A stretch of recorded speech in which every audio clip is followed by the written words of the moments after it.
rather than two presentations. So it's all one presentation, really. Is that okay? Yeah, that's fine. That's fine. And the first slide shows you, I suppose, the theatre of operations for me. It can be European-wide. Most of my work is in Ireland, although I've done some investigations offshore as well. And the map there that you see is one of the very latest megalithic maps of Europe, although there's a current project to improve on that, and that is underway as well at a European level.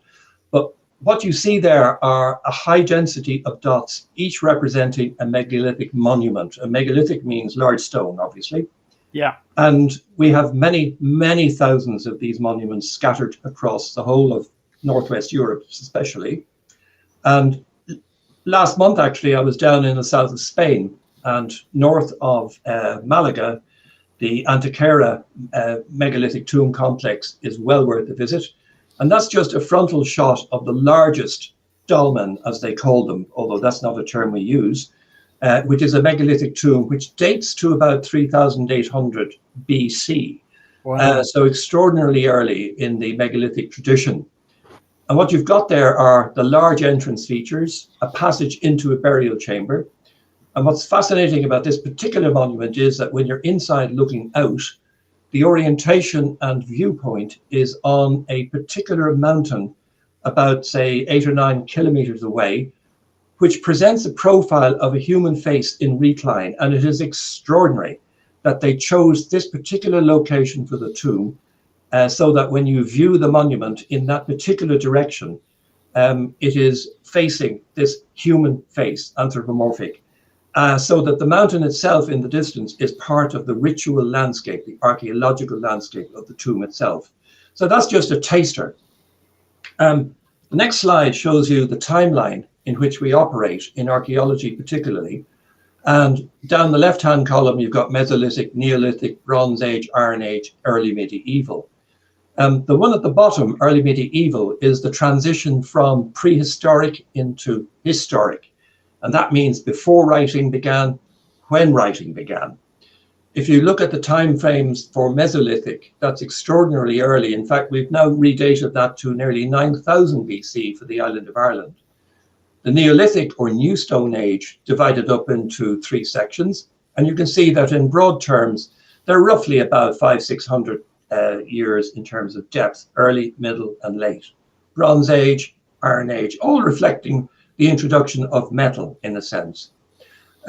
What's important about archaeoastronomy and cultural astronomy is that we don't have the written record when it comes to Northwest Europe. So therefore, we have to make educated guesses, inferences, and sometimes conjecture, which can be a high-risk way of doing things.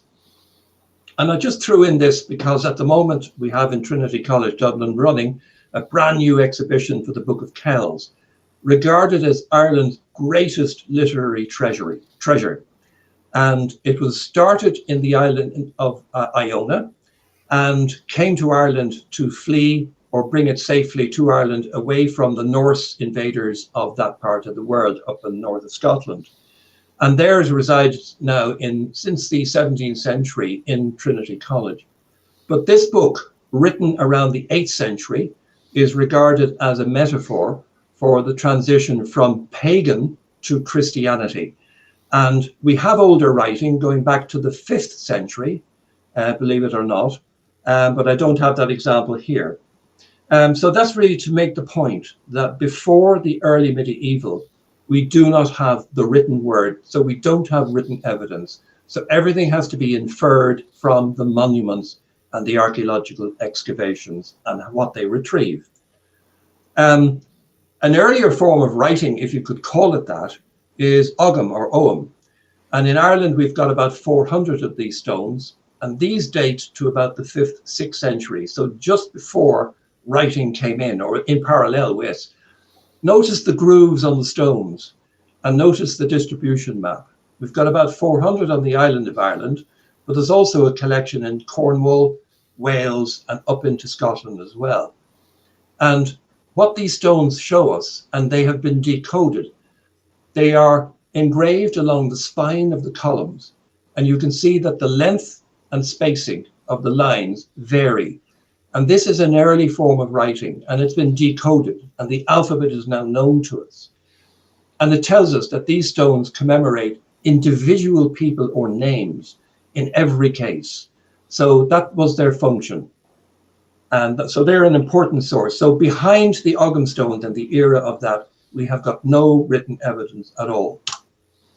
If we go off island and outside the Irish tradition or the British tradition, and you go to the Babylonian tradition, there is one very important discovery made in Iraq around, I think, 1880 or 1890. And this was a tiny jasper cylinder seal. And it measures no more than about 10 centimeters in height. It is very small, and you can see the original on the left. And what the British Museum have cleverly done is they have rolled this cylinder on a bed of wax, and they have lifted from the wall of the cylinder this incredible impression. And if you notice, what's obvious on this is down the right-hand side, you've got cuneiform text. So here you have a very ancient script, or pictogram, if you wish, and that has been decoded as well. And astronomically, there is embedded in this particular image a great indicator of the importance of the lunar phase and the crescent phase of the moon. And generally, in terms of lunar studies in prehistory, it is the first appearance of the new crescent that signals all sorts of interesting and important things, including for calendar and timekeeping. But what you have in the engraving is a procession towards a deified god king who is seated on a throne. And if you look at the throne, the back right-hand leg of the throne is carved in the leg of a bull. And it is well known that there is a direct connect between the horns of a bull and the symbolism, symbolically, and the crescent shape of the moon. And this does recur throughout a lot of prehistoric artifacts, for sure. So what you have there is a procession towards the deified king seated on a throne with the symbolizing the moon. And this is dated to about 2100 BCE. When we come to Ireland, we go back to the Neolithic and the Boyne Valley, and I'll be coming to the Boyne Valley shortly. On one of the megatombs in the Boyne Valley, which is a gigantic passage tomb known as Knowth, there are 3 of them. Newgrange is one of the 3. And if you look at this inscribed stone, which is one of the curbstones which surrounds the base of the gigantic cairn, one stone in particular, this one, known as K52 in the sequence of curbstones, they're numbered archaeologically, bears embellishment which is widely regarded scientifically now as symbolizing the synodic phases of the moon. And I'll put my mouse pointer on the stone here. Can you see that? Mm-hmm. Yeah. I want you to start in the middle where I've got the mouse. And you've got this circular array or motif. And this is generally taken to mean the symbolizing of the sun. And what you have are an array of arcs which number 1 to 2 all the way cyclically around the stone and all the way back to 26, 27, 28, and 29. And you can immediately see that in terms of the lunar count or the symbolic count, this very strongly suggests the phases of the moon as would be observed.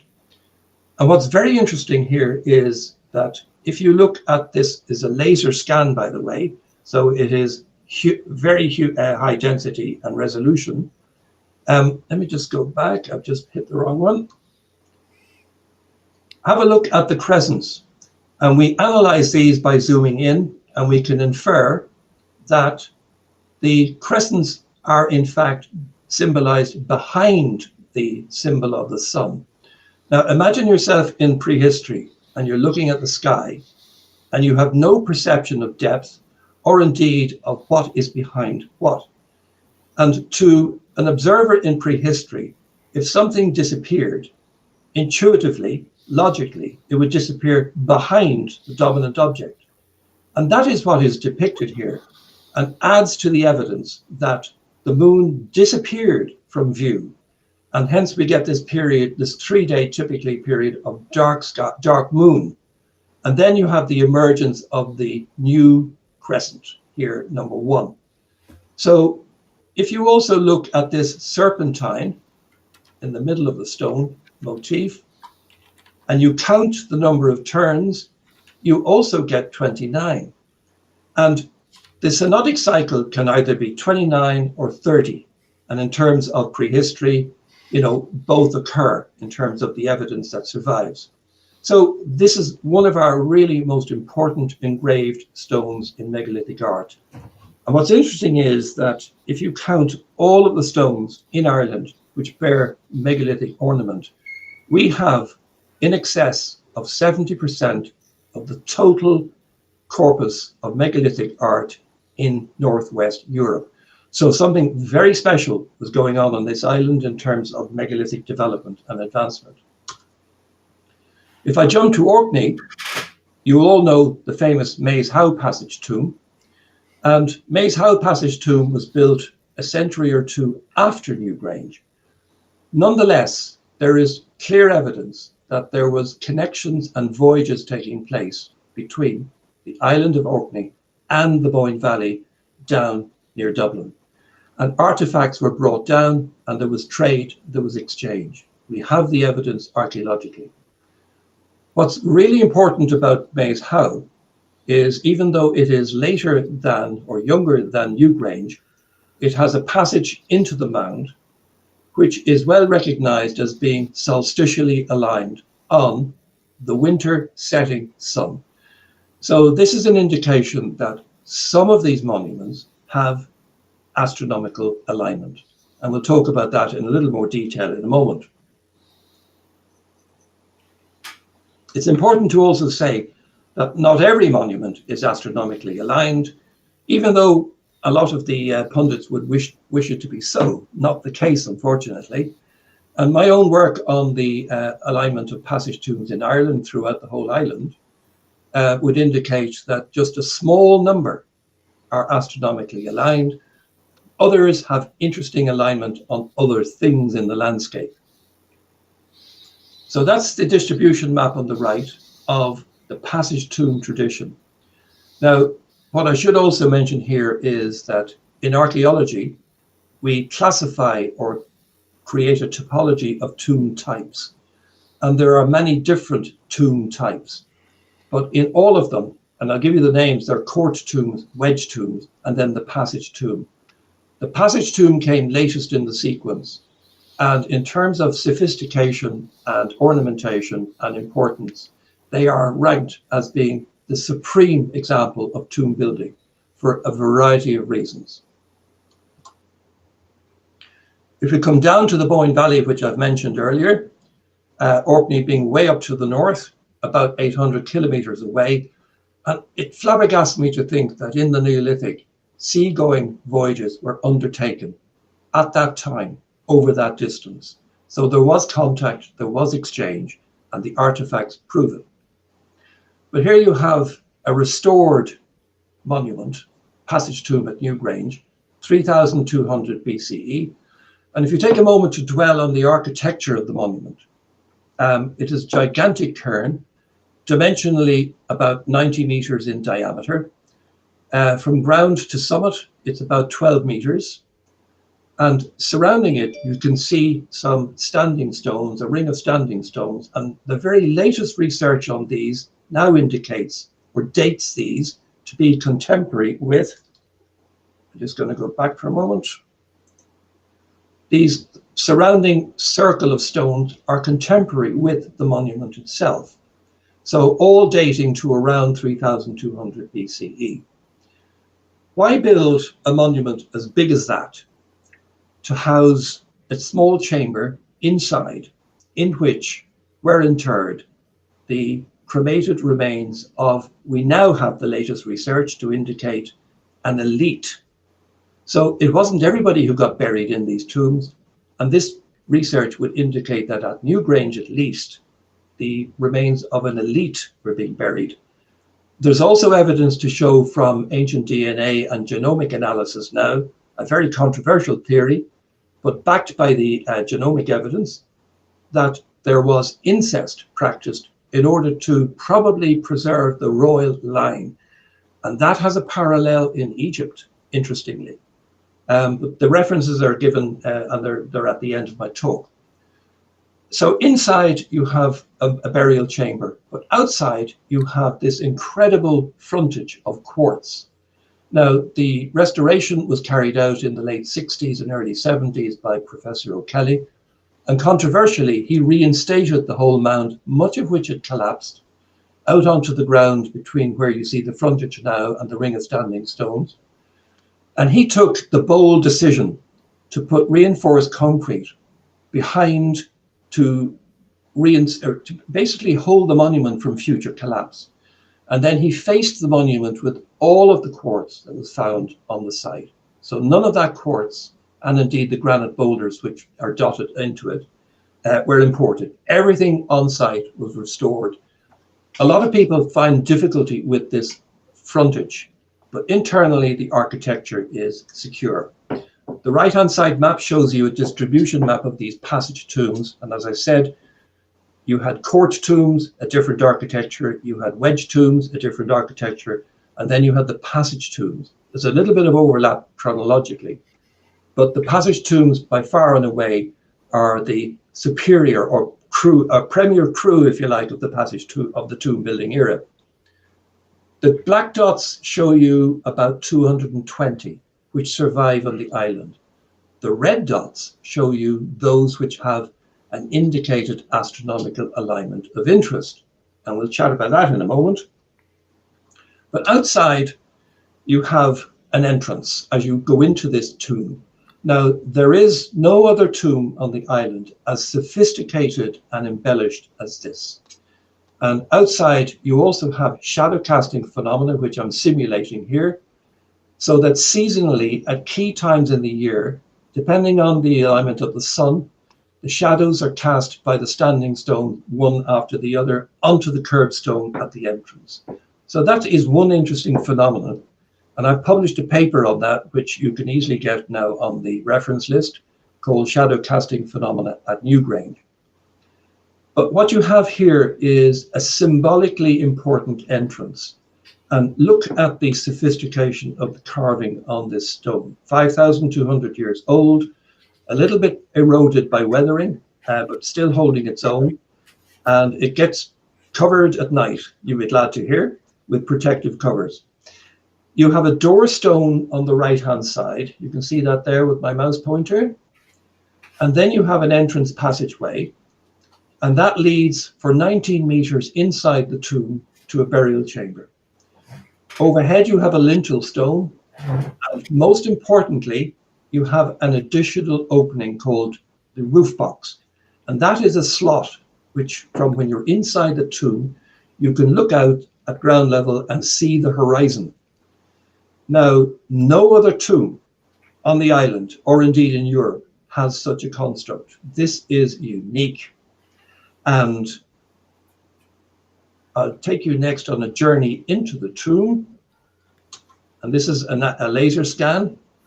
And we'll take a walk through, and you'll get the idea of what a passage grave or tomb looks like as you climb through the doorway and up the passage for 19 meters. And you have orthostats or standing stones holding up the roof and lintels. And now we're entering the burial chamber.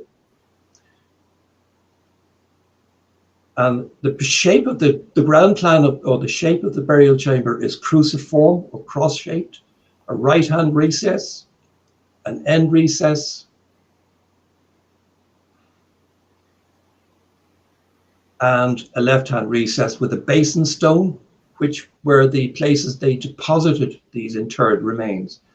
And then you've got the incredible architecture of a corbelled roof with a capstone sealing off the entrance. Now, floor to ceiling, that is 6 meters high. A little bit higher than your average living room, I guess.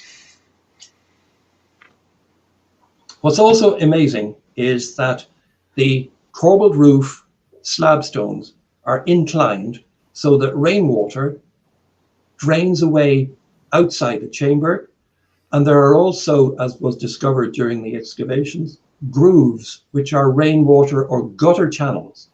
No other tomb ever excavated has shown the mechanism of taking water away from a tomb in such a manner. So incredible sophistication, and it still stands and has never subsided. When we come to look at Newgrange, and indeed Maze Howe, the one I just signposted earlier, we immediately turn our attention to seasons and sky and the movement of the sun, because Maze Howe, being a British example, and there are many others in Britain, and then several in Ireland, where there is an interest in terms of orientating the monument towards key celestial events on the horizon. Now, the obvious one is the sun, and the sun being the supreme celestial body, it makes sense that in prehistory, orientating and, shall we say, directing monuments in certain cases towards key points in the solar year would probably have been important, religiously, ritually, ceremonially. And there I've just taken a sort of a view of the sky compressed into through the year, and the sun's arc between the winter solstice, which we have just left, by the way, December 21. So we're only about 2 weeks after the solstice. And the arc of the sun in these latitudes is incredibly low. So when you're driving or cycling, you are utterly blinded. And any sharp day where there's a clear sky, we all notice that, of course. And that is the turning point or limiting point for the sun's position, apparent position on the horizon. If you go to the other extreme, the summer solstice, way up in June in the northern hemisphere, there is for this latitude, the arc of the sun in the sky there. So that enormous swing, which for the latitude of Britain and Ireland approximates to almost 90 degrees, which is an incredible amount of movement between winter solstice and sunrise, and also sunset. And this begs the question, were tombs aligned on the winter solstice only? Were they aligned on the summer solstice? Were they aligned on divisions between the solstices and even subdivisions, controversially? Well, we'll have a quick chat about that in a moment, but that diagram, I think, is very self-explanatory. If we now look at Newgrange, we have come through a period of research at Newgrange, which was unprecedented astronomically. It followed, I guess, a couple of presentations I did and a bit of writing I did, and then we had a major conference in Dublin. And following the conference, which was thematically focused on cosmology and skyscape and archaeology and archaeoastronomy, the chief archaeologist thought that a conference would be well attended, and it was. But they then decided to fund research at Newgrange during the period of COVID. And it was the manager of the Newgrange Centre, Claire Tuffy, my great colleague, who suggested that if we're going to be closed for COVID and no visitors are allowed into the chamber, especially at solstice, can we do research to take advantage of the vacant tomb? And the chief archaeologist immediately grabbed it with both hands, and we had a meeting, we had discussions, and a major research project was launched, which used video cameras, digital cameras, and we installed them. And there was an incredible effort in terms of capturing the solstice. For the very first time, a video camera was installed in the roof box so that you had a view out towards the horizon of the rising sun at the winter solstice, as seen for the very first time. And this was transmitted live in subsequent web broadcasts and live streams, which I've been privileged to be part of. I've also published in Archaeology Ireland the preliminary results of the research project. And on the left there, you see that it made the cover, which is always a great thing, actually. And what is solstice? It's a phenomenon which obviously is worldwide for both hemispheres, and culturally, in prehistory, is well known to have been ceremoniously and ritually marked by festives, gatherings, You can take Stonehenge in Britain as a classic example, with enormous crowds gathering at both solstices. For a long time, solstice at Stonehenge was celebrating the summer solstice, and I think it was archaeological investigation of the great trilithons discovered through micro laser scanning that one side of the approach into Stonehenge was unrendered, and the other was very rendered in terms of micro polishing. And that suggested strongly that the view direction of interest should be the setting sun at the winter solstice at Stonehenge. But regardless, people gather for the sun in the summertime, and they gather for the sun in the wintertime at Stonehenge. Here at Newgrange, and I've just constructed this typical diagram of what the solstice is. And if you start to observe the sun from a particular location, you're in a fixed position, and you're looking at your horizon, and ideally you've got some reference markers. They can be mountains, they can be trees, as long as they're in the distance. And you make a mental note of the movement of the sun, the apparent movement of the sun on the horizon. You will notice that 20 days out, which is where my mouse is, the sun is at 128.5 degrees. 15 days out, it has, in the period of 5 days, moved 2 or 3 diameters. In another 5 days, that movement or apparent movement is less. In the next 5 days, it is considerably less. And clearly all to do with the axial tilt and other factors. And then when you get to the winter solstice itself, you have several days on which you will have no apparent movement of the sun to the naked eye. Clearly, if you have a telescope on it, you would see it shift, but not with the naked eye. And what's also interesting with this diagram here is that if you take time into consideration and go back 5,000 years, the changes in the tilt of the Earth's axis, obliquity, makes or has an effect. And in prehistory, the sun would have risen about little more than 2 solar diameters to the right of its present position, if you're talking about the northern hemisphere. And that's shown in the next slide, where we have this obliquity cycle, which is 41,000 years long to complete. We're about halfway through that cycle at the moment, and the extreme limits between obliquity at one end of the maximum and the next minimum is about 1.6 degrees, and it varies from 22.5 to just a little over 24. Even though angularly that is quite small, that is sufficient to produce quite an effect on sunrise apparent position rising and indeed setting. And what I've done here is I've simulated the view through the roof box. Now on the right top, you see looking inwards into the chamber from the outside. So that is the actual opening, which was specially constructed. Here's an interesting point about this roof box. The floor of the lintel, if you wish, has scratch marks. And they discovered during excavation one large quartz block, which was inserted into that opening there, suggesting, because of scratch marks across the entire length of the lintel, that other quartz blocks which were missing would have been used to block up or close off that roof box periodically. And the hunt has been on for many years to find the remaining quartz blocks. They haven't been found, but one certainly was.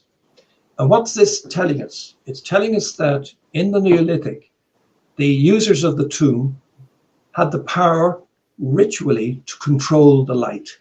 So light, sunlight, solstice, burial, they're all interrelated, and they're all controlled or capable of being controlled or manipulated by the insertion and removal of the quartz blocks.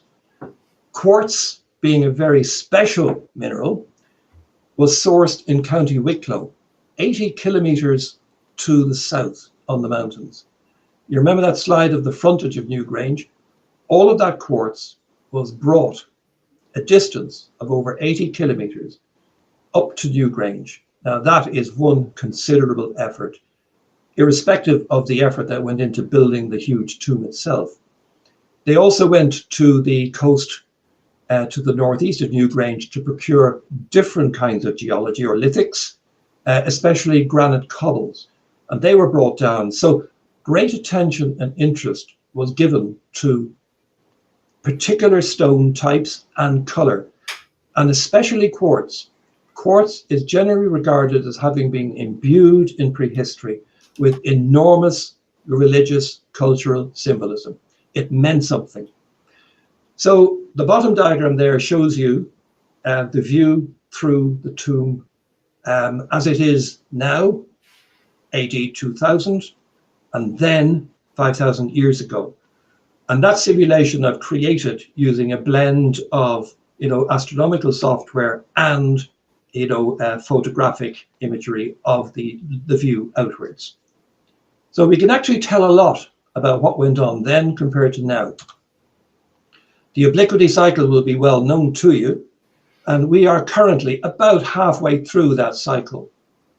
Now, the problem is that when Newgrange was built, you're talking about 5,000 years ago, so where my mouse is, the sun was there in the obliquity cycle.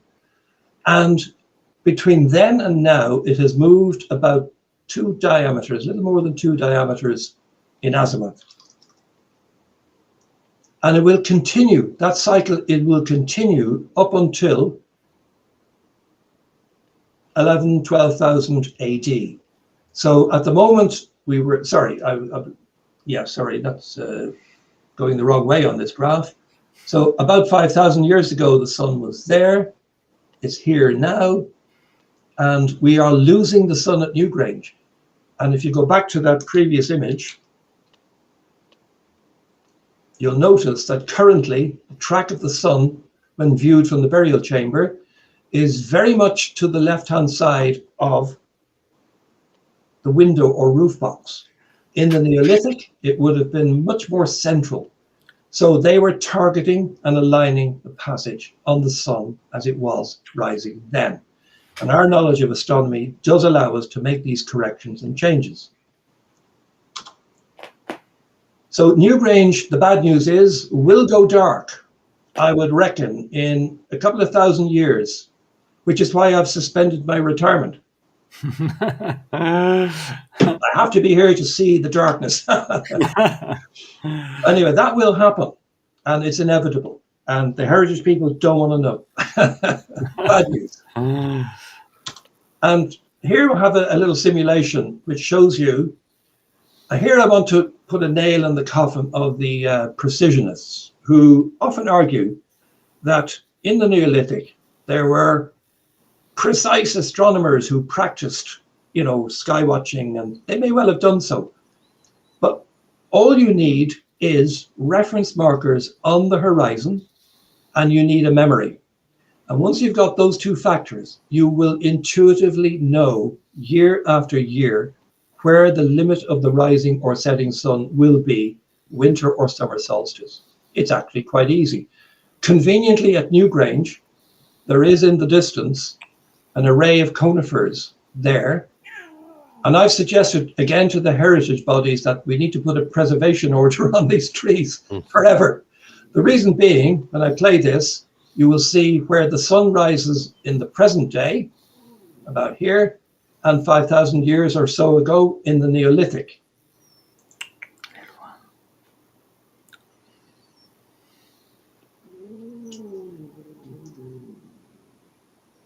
So bottom, you've got the Newgrange Neolithic sunrise. Top, you've got the present day. And you've got that shift due to the change in obliquity. All of which we can easily factor into any investigation that we carry out at a site. I think that makes the point clear and rather nice. Indeed. So those trees have to stay. So in terms of culture, in Ireland, we have a particular interest in the solstice. And we also have a particular interest in drinking. And someone created that. I think it had to be, anybody hazard a guess who might have drawn that? No. Kronig? Was the name Kronig or something? I've lost the credit for it. But Well, it's obviously it's one of the Simpsons, so it's Yeah, it is. Yeah. You're dead right. You're dead right. So, but it actually makes a nice point that, you know, here we have ceremony, time of year, significance, and solar illumination. But more seriously, part of the research and one of the results of the research project, which we were conducting in 2020, 21, and then the analysis in 22, 20, I've just written the final report for National Monuments, and hopefully that will become publicly available on their UNESCO World Heritage site soon. I published part of this, but on the left, what you see is a downward view from above, from a nadir pointing digital camera of the solar beam as it illuminates the chamber at winter solstice. And what you've got there, in fact, are two types of light. You have the lesser, which is the ambient light, which is there pretty well all day. But here you have, for a period of about 20 minutes, this shaft of light, which currently, in the current obliquity cycle, is like this. But when you get a clear sunrise with zero cloud and you get a sharp day, it is spectacular. And people inside the chamber just go to pieces emotionally. I kid you not, it's incredible. And to be there on a lottery ticket for the days in question. And by the way, this occurs the fullest extent of the illumination. It does last for about 3 to 4 days, 5 days. Thereafter, before it or afterwards, it begins to wax or wane. And we know that there is light in the chamber for considerably longer. But at its peak, you get this phenomenal sun dagger or light beam. Now, what's interesting is on the right-hand side, I'm using some of the astronomical simulations, etc., to recreate what the sun path or the sunbeam would have looked like in the Neolithic. And we can infer reasonably with certainty that it would have pushed through to the end recess. And a colleague of mine, Professor Tom Ray from the Dublin Institute for Advanced Studies, who's an astronomer, has done work on this some decades ago. And he has shown that geometrically this would have been the case as well. So the beam would have been wider, would have penetrated to the end of the recess. And here you see the cruciform architecture, a very special kind of chamber. And here you have the basin stones into which the remains of the interred elite would have been placed. And then you have seasonally, once a year, the removal of the quartz blocks, allowing perhaps the light to penetrate for a period of days. And of course, that raises a big question about probability of all of these tombs. And we can bring in statistics into this at a very basic level or a very high level. And I collaborated with a colleague of mine at Bournemouth University, Dr. Fabio Silva, who's developed some very good software now for analyzing probability. I did the basic histogram and he did it again. Mercifully, we agreed, and he superimposed on my work, his work. And what we see is there a significance test applied to all passage tombs. Now we have 136 where we can measure the orientation because the passages have survived. We can calculate astronomical declination, and that is a probability density analysis of astronomical declination. Have a look at the gray field. The gray field is the one above which we would like to see these blue peaks rise. Generally, they don't. So they are telling us that taken as a whole, the passage tomb tradition doesn't jump off the page in terms of definite probable astronomical alignment. But, and it's a big but, on the other side, you have one-offs and Newgrange for a variety of reasons. And here you've got, I put in the red line to indicate winter solstice. That's equinox and summer solstice. And, you know, you're just beginning to see a hint of significance emerging above randomness, which is what I want to say here. But archaeologically and structurally, we can argue for deliberate intentionality for Newgrange using a whole range of other factors. So that's kind of ending of my Newgrange presentation. And that brings us into what is cultural astronomy, which is my world, I guess. And it's a blend of ancient cosmology, and cosmology is something that you would understand from a modern perspective. And interestingly, cosmology in the modern sense and prehistoric cosmology fundamentally ask the same questions. Where are we in the universe? What is our place in the universe? And in prehistory, it would have been exactly the same. Archaeoastronomy is the tools and the nuts and bolts of analyzing. And then ethnography is all about using evidence from living indigenous cultures who can tell us things about practice and religion and, you know, ceremonies, which have been long lost in many cases. Our methods and our inquiry, I've just listed them very quickly there. Lots of field work, lots of site surveys, and then the computations with astronomical modeling. Spatial sciences, I use GIS a lot, I use terrain modeling a lot, and statistics a lot. And then what's it all for? Well, we're trying to add additional layers to archaeology to understand the cultures better. Anthropology, literary software, we have a very developed literary resource now in terms of publications worldwide, going back over decades. And then we have you know other tools like software, terrain height data, and ultimately the bottom one, what are we trying to do? We're trying to extract new knowledge from old sites. That is the purpose of our work. The second site I want to show you jumps forward in time to the Iron Age. This one's quickly, just to tell you quickly, a phone rang. It was the excavation director of a site near a motorway or on a motorway development project. And they asked me to come and look at the data that they had retrieved from the site itself. And the site is in the townland of Lismullen, just west of Dublin, along the route of the now M3 motorway. And jumping forward, the site was dated to 545 to 190 BCE. So much, much later than Newgrange. So we're now in the Iron Age. It's worth saying that the Iron Age features not stone monuments, but timber structures.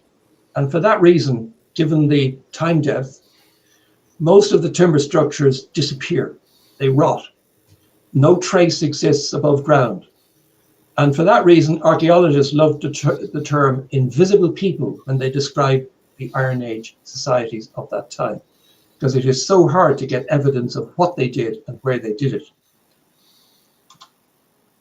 In this case, I'll just show you I'm just going to flick one slide to the next. There's the motorway completed, and Lismullen is the site of interest. So that's after the motorway had finished. Here is the development drawing, and it shows you the alignment, design drawing, the civil engineering drawing of the motorway, because I've worked in road design, I've worked on motorways, I've worked on setting out, and I have an intimate understanding of what goes on. Superimposed on the landscape. So greenfield site, motorway design, and in the middle of this motorway, at this particular location, was discovered something truly exciting, regarded by archaeologists as perhaps the greatest find in the recent decades. So that's the site. And if you can imagine, the ground is dug out now. And if you can imagine a tangent line going across in midair to that side, and you're driving the motorway, if you're in this location on the curve, you are driving underneath the ground that held this site. The site was recorded, and then the motorway dug. Now, that caused huge distress to objectors. saying the motorway should be rerouted. This site cannot be destroyed. But from a legal point of view, we have an instrument called record preservation by record. In other words, if a major project like that hits archaeology, all they can do is record it, remove the artifacts if they are removable, and then the project goes ahead. You cannot stop a motorway alignment in mid-construction phase and reroute it. Not possible. You'd have to abandon it. There's an aerial view of the motorway take, which is the pale strip, and that's done by topsoil stripping. And you can see, can you see the circular feature? Mm-hmm. Looking very carefully, this is going to become very obvious in a moment. You've got an outer ring and you've got an inner ring. And part of it is outside the motorway take. So in fact, that ground is still in situ, so undisturbed, and is left. Topsoil stripping is where the blade of the bulldozer carefully scrapes, with beady-eyed archaeologists on their hands and knees moving with the blade to see if anything can be detected. And it was one archaeologist whose scrutinizing, careful eye detected a coloration difference in the soil. That was it. That was it. And that coloration difference signified a post hole socket, where in the Iron Age, a couple of centuries before BCE, there would have stood an upright post hole. So the bulldozer was told to stop, or to at least, scrape very carefully. And as they widened the search, ultimately more than 600 sockets were found in this area. And what you see there in that visual is a computer-generated extruding of the post holes above the ground to indicate their position based on the soil coloration difference. That's all there was. And the estimated height of the post holes based on the diameter of the sockets. And what you see there is an inner enclosure, a double ring outer enclosure, and an avenue of post holes leading to the outside of the outer ring. So essentially you have an inner ring or closure, a double ring outer, and an avenue. They are the elements of this structure. I was the recipient of a phone call from the excavation director to say that they were about to close off the project, but he had one last idea, which was not budgeted.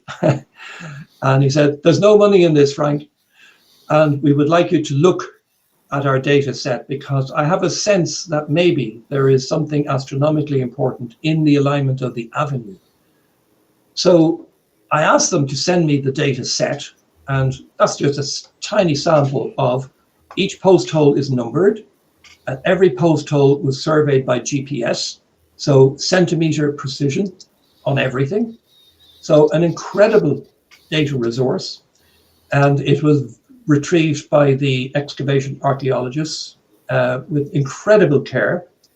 And there you see a planimetric view of what was retrieved. And here you have the inner enclosure. So I navel gazed on this data set for a day or two, and I immediately began to see that the potential of this data was potentially enormous and had not been considered and would have been overlooked had they closed the project. So I asked for the excavation team to meet, and I sat down, and to use the analogy of the Jaws movie, I said, you're going to need a bigger boat in terms of the inquiry that you have undertaken. You are missing out potentially on something very important in terms of the structure and the architecture. And here's a view of the inner and the outer. Have a look at the way they've done this. It's very good. They've used the archaeologists and construction workers to stand along the line of the outer enclosure to give you a sense of scale. And then you have the inside or inner enclosure here. So that conveys very well. And here's the bit, by the way, which is still in situ. And here you have a side oblique view of the post hole sockets as they were cleaned out. So all you've got are infilled different color soil, which is then removed carefully to reveal the diameter of each socket. There you've got the inner enclosure, but here you have a trench feature. And this trench feature would emerge as being extremely important in a ritual and ceremonial sense. And they termed it the slot trench, because in it they discovered the burnt remains of animal bones and nuts, particularly hazel, suggesting that this was a place where they deposited or made offerings. And therefore charcoal would have been burned, and the hazel or the bones would have been thrown in ritually, ceremonially. Now, where I came in on this project was at the very last minute. Have a look at the care and detail of any archaeological excavation. You have topsoil screening at the top right. I'm not going to read all of these, just scan them quickly. You've got radiocarbon dating, which gave us the date. Bone analysis, soil analysis, geoarchaeology, retrieval of artifacts like beads or any metals. And the one thing that jumped off the page when I studied all of these was in particular the geoarchaeological, because that specialist said that for a site of this type, it was anomalously clean. There was nothing within the confines of the boundaries of the site. Normally, when you get a habitation site, you get rubbish, detritus. No burials, no deposition, no rubbish. This was anomalously clean. And that actually caught my eye significantly. So I suggested that the last element in this research should be geospatial, which would have been my expertise, and that I could bring archaeoastronomy, morphology, and metrology analysis to the data set they'd given me. So they were enthusiastic about me doing it, and I went ahead. And I began a series of stepped analyses of all of that spatial data. And the first thing I did was look at where is the geometric center of the complex. So I was able to use the coordinates and elemental mathematics to come up with the location of the center point of the structure. To my eye, as a surveyor, this thing was constructed simply by having a center point and a length of rope to scribe a circle or a series of circles into the ground. And when I looked at my computed excavation centers using the various data sets, there was one post hole discovered in the middle of the site, which agreed pretty well with what I had computationally determined. So that gave me the confidence then to go ahead with more analyses. The first thing I did was I looked at the avenue, because the post holes in the avenue were so straight and in line, it was clearly evident that these were set out using a length of cord and banging in the posts along it. So a bit of mathematics and a bit of statistics and a bit of linearity fitting produced a result which indicated clearly that these post holes were intentionally set along a straight line and were parallel to each other to better than a degree, which was phenomenal, but would have been easily done in the time using a length of rope as a yardstick. No problem there. I looked at the spacings between the post holes in the various outer and inner enclosures, and there was good evidence to suggest that they were using some kind of yardstick to space the poles as they went around the enclosure. So it's beginning to build a picture that here we have a structure into which a lot of care and attention was invested to get it right. One of the things that was incredibly important and was a real discovery for me was, as a surveyor, if I had nothing but a length of rope and a peg, how would I construct this complex? Well, bang a peg into the middle, as you can see there, and with a length of rope, you could describe a circle, trace it, and bang in the posts. Similarly, from the same center, you could scribe a circle and bang in your post that way.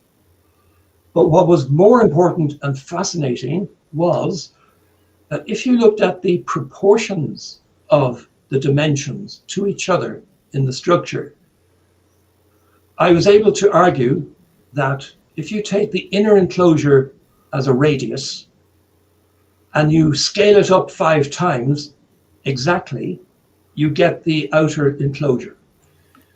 If you halve the length of the rope, you get the width of the avenue.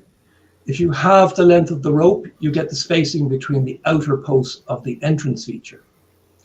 If you quarter the rope, you get the gap space. So here was evidence that, oh, by the way, yes, the distance between the entrance to the inner circle and this slot trench was also half of that unit. So here we have the strong evidence that they were using a length of rope, halving it and halving it again to control the dimensions of the architecture, and also multiplying it by 5 to get the outer dimension. And all of this sat within a natural saucer-shaped hollow. So the whole thing was scaled so as to fit within the topographic feature. And I did carry out some hypothesis testing, and that analysis, which is all written up and in the references I've given you, we can be sure at a 95% confidence level that this was actually what was being done. Finally, the analysis of the axial alignment came into question, which was the original question posed by the archaeologists. Nothing was ever thought about the dimensional control, but they did ask about the axial alignment. And because it was kind of close to easterly, they said, is it the equinox? And I said, well, the equinox can be difficult in terms of solar position to determine, and maybe not, but let's look at it. So using the bearing of the avenue and the altitude of the horizon, I was able to calculate then from azimuth to get the astronomical declinations of the sun, upper limb, lower limb out of the horizon, and also the moon. Now, if you look at the declination values for the central axis line, which is the red one, you can see there that astronomically, the sun's declination at solstice is plus or minus 21 and a bit. At equinox is near enough to 0. So nothing there to see in terms of solar alignment, not obvious. Also the declination of the moon, no maximum declination or as major limit of the moon declination, which you would expect to see as a 28, 29 plus or minus. So nothing in the moon declination either. So something else was going on, which posed the next question. We can simulate these things now using astronomical packages and blending imagery into them. And the sunrise on the avenue is occurring in early April, late August. Now, that may or may not have been significant to the users of the site. And when we look at solar alignment, we raise questions then about solar cosmology, solar cult, deified sun, as in the case of Newgrange or Maze Howe, for example. What kind of ceremonies would have taken place, if any? And are there seasonal links tied into perhaps the ending of the harvest and the celebration in a post-harvest period before the onset of winter? So in the solar sense, although the declinations didn't indicate any date of importance, they're the kind of questions I would ask. When it comes to the night sky, which was the next obvious way of looking at the site, we take into account precession. We know the date of the site. We knew it was a couple of centuries just before year 0. So that allows us then to factor in precession, which has a considerable effect on what stars will appear where on the horizon over time. And manipulating the site imagery into stellarium or other kinds of packages allows us to simulate, what might have happened in prehistory. And it was my inference that in prehistory, at this time, the rising Pleiades would have been above the avenue for several months, from late August to early November. And that could have been significant in a ritual sense, post-harvest, pre-winter. And I've written up about the Pleiades and culture, as many others have, and that's in my reference list too. But what fascinates me is that you're in the circle, you're in the center. It's a sacred space, perhaps. It is a ritual space. And in the slot trench, you have a fire, and you have, from late August to early November, the rising of the Pleiades, which, by the way, you don't ever see on the horizon. The Pleiades, being a faint cluster, needs to have risen a few degrees before you actually see it. And the simulation would allow me to show that as well. So there was a theory which the archaeologists jumped on. And I said, hold on, it's a theory. But no, they bought it. And I couldn't stop their enthusiasm. But anyway, these are all theoretical perspectives and plausible inferences based on good data and good science. There's a different view looking in, where the archaeological company I worked with on the project reconstructed the monument to show how it is palisaded in a sense and how it might have looked in prehistory.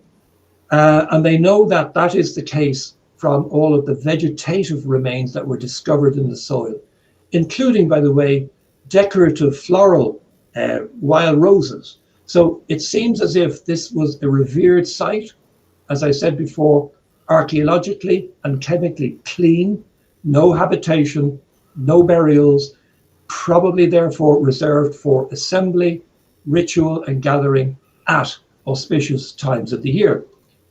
And the final slide there is really just to convey to you Lismullen enclosure from a cosmological, from an ancient cosmology perspective.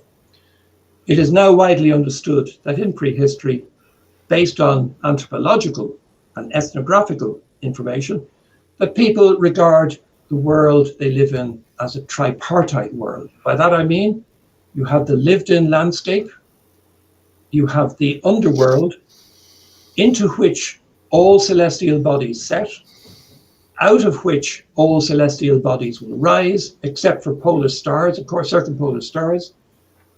And then you have the overhead dome, which is the other world, which is the perspective, that people in prehistory would have grasped as being the dome studded by sky objects, which moved seasonally, rose and set on the horizon. And I argue a lot and have written a lot about the importance of the horizon as being a liminal feature out of which and because of which the astronomy, the apparent astronomy of sun rising and sunset, Pleiades rising and setting, the moon rising and setting, that the horizon needs to be considered also as a domain of power. And that is my ending of my talk. So thank you for listening.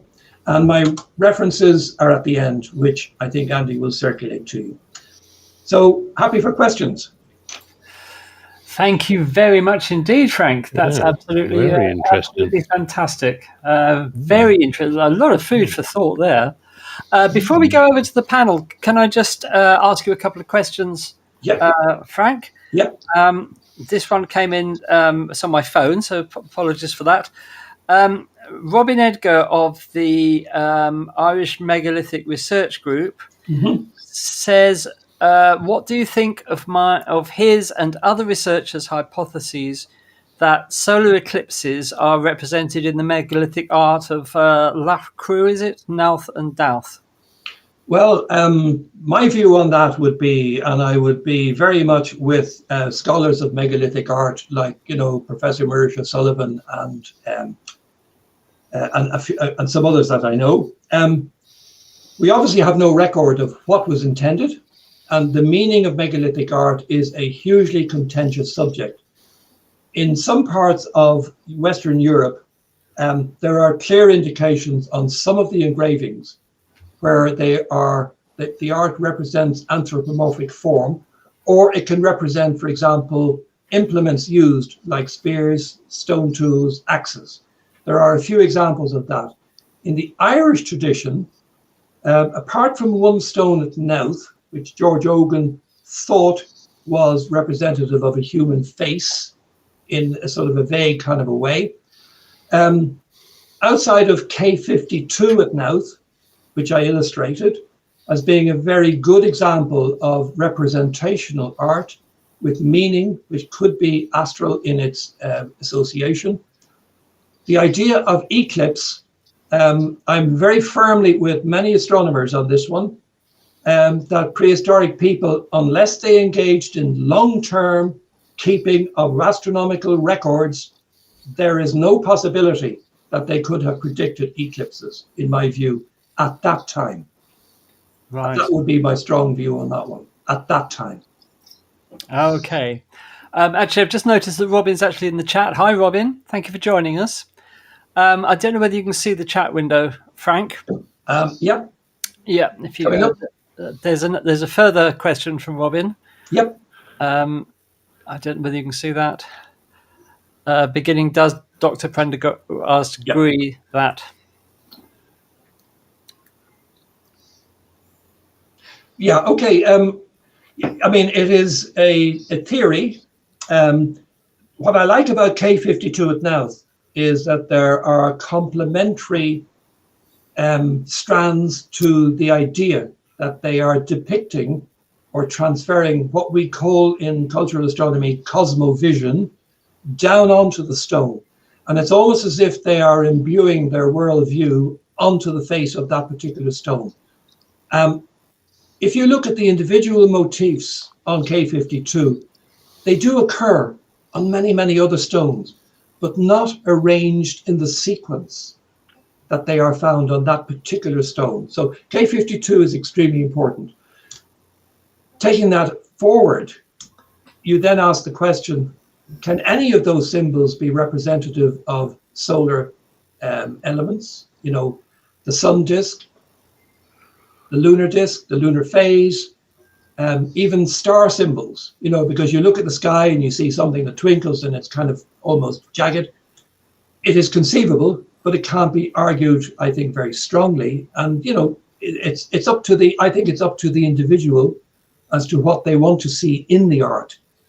But I would be fairly secure, as other eminent astronomers who have looked at K52, I would be reasonably secure in saying that that particular stone is representing the sky and the lunar synodic cycle, which is so obvious and it is so easy to observe and mark. You can measure your time, by the way, to about 2 days of accuracy in the synodic cycle without difficulty. And I've tested a couple of friends of mine just to try and sort of say, where in the month do you think we are? And invariably, within a day or two, they're right. So as a fundamental timekeeper, the moon is certainly the prime body in the sky. As regards all of the other art, there are so many theories and so many ways of looking at it. I think it's best to leave it to the individuals. Yes, indeed. Right. I do not have a monopoly on interpretation. Okay, thank you. We have another question from Elena here, who says, could it be possible that the quartz stones were transparent enough to let the light pass into the chamber without being removed? Keith, our resident geologist, has already pointed out that the vast majority of quartz is opaque and white. Isn't that right, Keith? Yeah, that's correct. Yeah. That's correct. Yeah. No, I mean, if you hold up a piece of quartz, unless you've taken a section, you know, as in, you know, for a microscope analysis, it is opaque. Absolutely is. But what is interesting about quartz is that in low levels of light, it appears to glow, and its brightness just absolutely is stunning in slightly darkened conditions. Yeah. There's another interesting thing I did. I was photographing another geological sample, which is white and also quartz. And I had it on the table, and I had my camera looking down on it in autofocus mode. And the camera couldn't focus because the sensors were penetrating the upper levels of the stone. and the zoom, it continued to zoom in and out as I was trying to photo. I had to revert to manual. Wow. And that was a revelation. That was a Wow. revelation. Interesting. Yeah, so someone should try that and verify it for me sometime. But That'd be an interesting experiment to do, yes. yeah, it was. And so in terms of the cultural symbolism of quartz and its ritual importance, that is well known. And it associates with so many monuments in terms of perhaps a burial, but it can also symbolize a lot of other things. And the way it's used at Newgrange and at Knowth, which is the sister, there are 3 megatombs in the Boyne Valley. Knowth entrance has a lot of quartz. On both of the entrances, there are two chambers at Knowth. Newgrange has only 1, but the amount of quartz at Newgrange far exceeds anything found at any site that I know of. Yeah. Yeah, because you say about the quartz being very white. They believe that also in Wiltshire on Salisbury Plain and all that, the underlying soil is mainly chalk. Yeah. And of course, when they did their burial mounds, they would be bright white, so they could be seen from quite a long distance. Absolutely. So there probably is some sort of link there. That the whiteness has some sort of like meaning to, like I said, also acts like a beacon, because on the Ridgeway they had a series of burial mounds that, of course, would have gleamed out white. On the top of the on top of the ridge. So it it's just interesting. It's just amazing to sort of like try and fathom what these people were thinking. As you said, it's absolutely. So there's a couple of comments coming up here about just solar eclipses in general. What I should do is distinguish between the ability to predict a solar eclipse in prehistory, which I would refute, as against if they observed or witnessed a solar eclipse phenomenon, then perhaps that could have been transferred as something special down onto stone. Yeah, absolutely. Yeah. Lou, I think, did you have a question? Well, I had a thought. It's a fascinating presentation. I appreciate your research, attention to detail. I've been to Newgrange, not on the solstice, but they would flip the switch and the chambers would light up, that kind of thing. But the thought that I had was on your last set of slides, trying to understand the alignments for this Woodhenge type structure. And you mentioned the Pleiades. Mm-hmm. So Samhain was a celebration that was tied to by the ancient Celts, right? Which was tied into the Pleiades crossing the meridian, being opposite the sun. Is this is there any thought that this could be related to this cross-quartal holiday? Well, you mentioned a few things there, like in a calendrical sense, and the ancient calendar can only be verified or substantiated, as in the divisions of the year, into the so-called Celtic festivals, Samhain, Lughnasadh, and all of that. They really are understood to have emerged in the late Iron Age, early medieval period. Certainly not in the time of Newgrange that we know, and there is no evidence for it. And generally speaking, scholars who have studied the astronomy and the monuments collectively, and I've looked at this as well, would say that in the Neolithic, in the Bronze Age, we cannot propose that there was any kind of calendar in use in those periods of prehistory. The Celtic calendars, as they're so called, and divisions of the year around those dates in question, they emerge in the early records and annals around the late Iron Age and into the beginnings of the early medieval, which is also when you get writing beginning to appear in Ireland, especially. But what's interesting too is in the writings of Caesar, who had contact with the Druids in Britain, their evidence would show that they were celebrating, and here you're talking about 100 BC. So it makes my point that in the time of the Druids, there was certainly a calendar system. And interestingly, the Druids are also known to have counted or measured time, not by days, but by nights. Ah, interesting. Yes, and that is written down by the scribes of Caesar at that time, who were in contact with the Druids. There's also contact between Ireland and the Druids. There was a famous centre in Anglesey in Wales.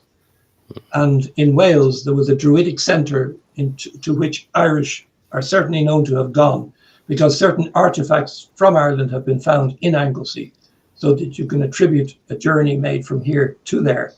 So people were in contact with the Druids at that time. So you're talking about 100 BC, 200 BC, there or thereabouts.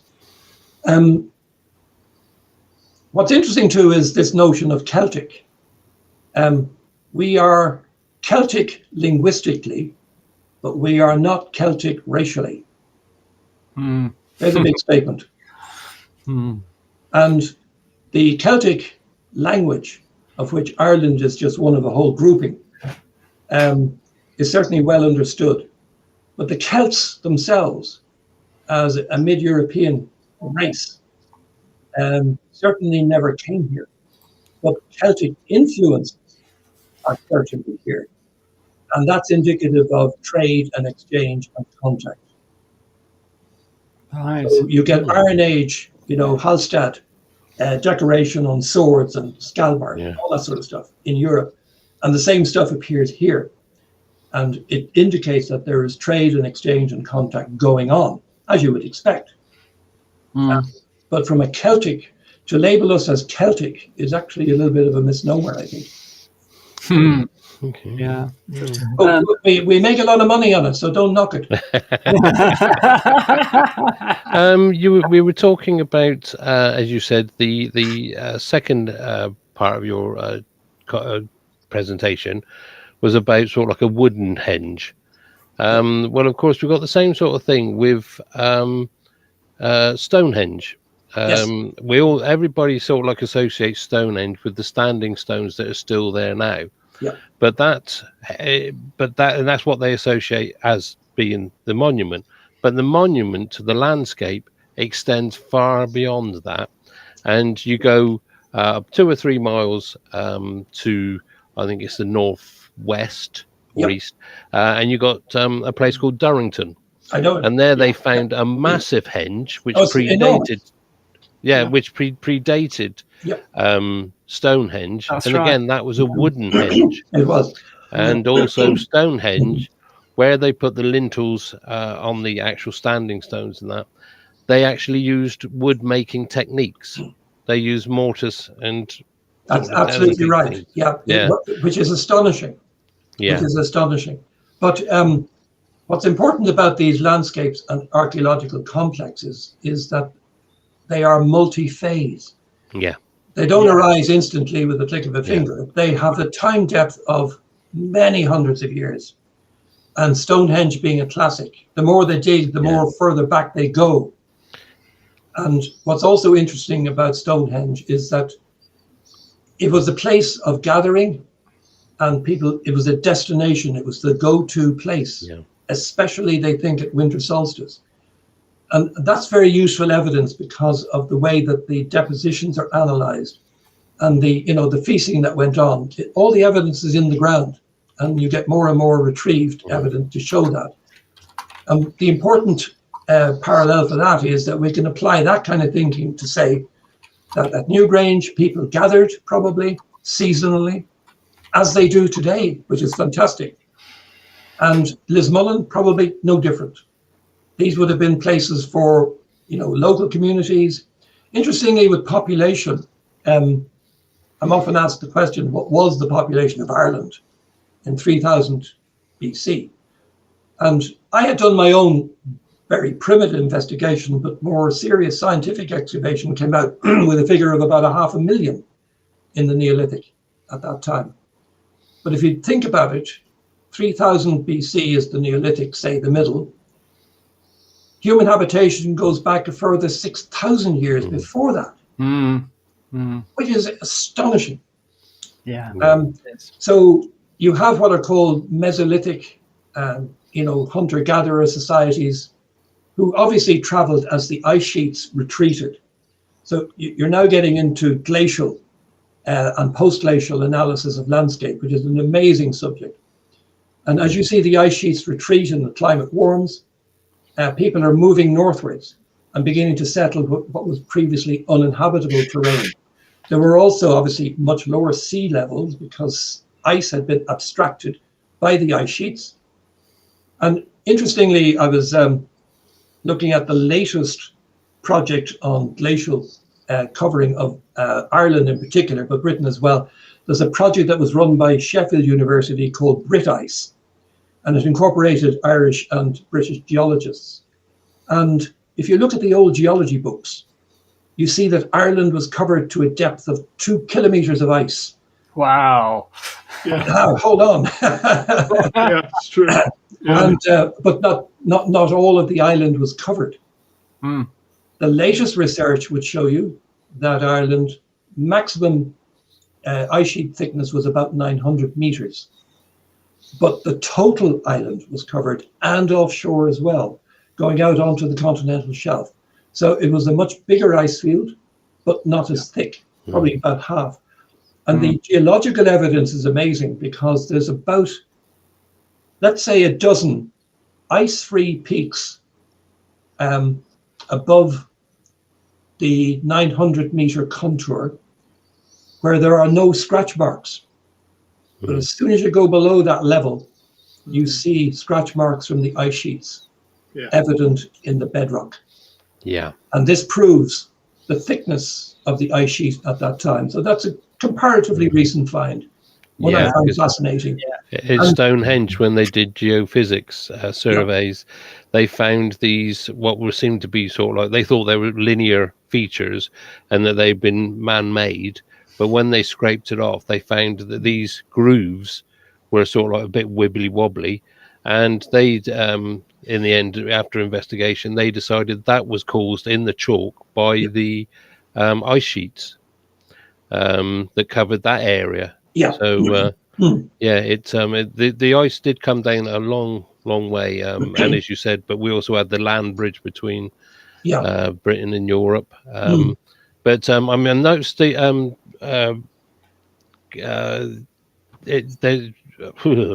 Keith has just put up a picture of what is known as Woodhenge. Oh yeah. Now that's not the henge I was talking about. That was actually a massive hut. It was a sort of like a hall, and that was all the post holes, and that is just next door to Durrington Walls, which is where the big henge was. And of course, the big henge was a meeting place. As you said, people would congregate there, and they'd have big feasts, big festivals, because of the middens. They could tell, and they knew there was lots of pigs, cattle, bones, and things like that, and they could tell by the bones how old the animals were, so they knew when they were meeting there. But that is, like I said, that's Woodhenge that's behind Keith. But in the middle of that, in the centre of that, because that's all where the post holes were, it was a very dense building, but in the centre was the burial of a small child. Exactly. Yeah. And and like I said, Durrington Walls was a massive. They've even got this is where people lived when they come to actually build their monuments, and it was where they think that these people resided while they were actually building Stonehenge, because there's no evidence near Stonehenge of any domestic places, homes or anything like that. So I could go on for ages about this. Well, actually, I'd love you to, Daz, but we need to start drawing things to a close as times get on. So we'll have to have a part two. As you can see, Frank, on the screen, a thanks from Robin. Thank you, Robin, for being here. Thank you, and I'm really enjoying being part of your Facebook group, the Irish Megalithic Research Group. very interesting it is. So thank you for that. We've got a few other thanks from Gerard says thanks for a fascinating presentation. And I think everybody has thoroughly enjoyed that. Yeah. So a Thank you, big Frank. thank you to Frank. And panel, I think we should give Frank an appreciated round of applause. Yeah. Yay! So thanks for putting up with me. Thank you so much for being with us tonight, Frank. It's very kind of you to spare the time to be with us. No, delighted. The references, Frank, we're referring to, if you look in the description of this video, the references are in there. Good. So if you want to investigate these subjects further, there's plenty of reading material that Frank has kindly supplied for us in those links. So there we are. And that's it, really. I'd like to say, obviously, a big thanks to the panel tonight. I'd like to thank you, the viewers, for joining us for our 1,000 subscriber special. And I think you'll agree with me that it has been very special indeed having Frank here and listening to amazing things. Yeah. We will be back next week when Keith will be telling us about criminal astronomers. So Not for very long. Most of them got away. yeah, and I even get a thank you from Robin. So my absolute pleasure, Robin. I'm glad that you could join us, and don't be a stranger. Do drop into Space Oddities because we cover everything to do with the universe on Earth, as it is in heaven, if you like. So, sorry.